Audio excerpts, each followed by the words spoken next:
Hey guys, welcome back. So today we're just outside of Ankara, Turkey at the MKE manufacturing facilities where they make the new MPT-76 Turkish service rifle. We've been given the opportunity to closely examine this rifle and to even shoot this rifle, and we're going to bring you guys along. Hope you enjoy. Let's get going.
This is the MPT-76. MPT is Turkish for Modern Infantry Rifle. The 76 is a play on the caliber of the rifle, which is 7.62 NATO. This rifle is slated to replace the G3A4 in Turkish military service. The Turkish developers of the rifle have told me that this rifle was built from the ground up to meet their military needs. Now, obviously, this rifle borrows from other historic rifles, such as the AR-10, and I'll leave it up to you as the viewer to decide whether or not it draws other design inspirations from more modern rifles. But let's talk a little bit about the unique features of this rifle and some of the features it shares with other rifles out there. Let's start at the buttstock. The buttstock, I've never seen anything quite like this before. It actually has 12 positions. You can set this stock to an incredible length. You push a button on the rear and rotate it, pull it out to the desired length, turn it, and it locks. It has numbers marked on the top of the buffer tube here, so you know exactly what your stock setting is, so you can collapse it, move it back and forth, and put it back to whatever position you would like it to be in. You'll also notice that the rear of the receiver is a little bit thicker than what you may have seen on other AR-10 type rifles. The pistol grip is molded into this one large polymer piece that wraps around here.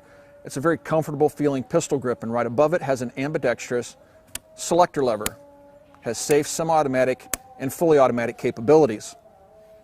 Here we have an aperture rear sight that has a drum on it that you can adjust the elevation by simply turning it. You can flip it down, flip it back up, and it has a spring and detent ball system in it. And over here on the left-hand side, it has another drum for windage adjustments. On the top of the rifle, we have a full-length 1913 pick rail. The T-slots are numbered on the rifle. You've probably noticed this carrying handle. You're wondering, why is it on there? Well, obviously it makes it handy to carry the rifle around. It does have backup sights integrated into it, but it also features arms throw levers, which allow you to quickly take the carrying handle off. It's not required for use. It has an A2 type ejection port buffer, has a dust cover system that's made out of polymer, so it can be closed to keep garbage and stuff out of the inside of the rifle. The rifle does use a short stroke gas piston system. It is not a DI rifle. Moving forward, we have the front sight, which has a little bar and spring that you pull up on. It reminds me of the SCAR series of rifles. Pull that up, and you can fold the sight down out of the way, obviously setting the rifle up for use with red dot sights or even magnified optics or night vision, D-balls, things such as that. The aluminum rail here in the front, now it does have the T-slots for the 1913 rail permanently molded into the aluminum handguard, and the same is true on the bottom. However, on the sides, you'll see screw holes where you can add or remove additional rail sections. We have two short rail sections already mounted to the handguard up here in the front. On the bottom side, you'll notice this curved polymer piece. You can actually move this polymer piece forward and back and use it as a hand rest, or you can completely take it off the rifle, leaving a full 1913 rail on the underside, so you can put vertical fore-end grips and things like that as well on the gun. One thing I've noticed is that when you have this all the way to the rear, you can't hinge the upper and lower apart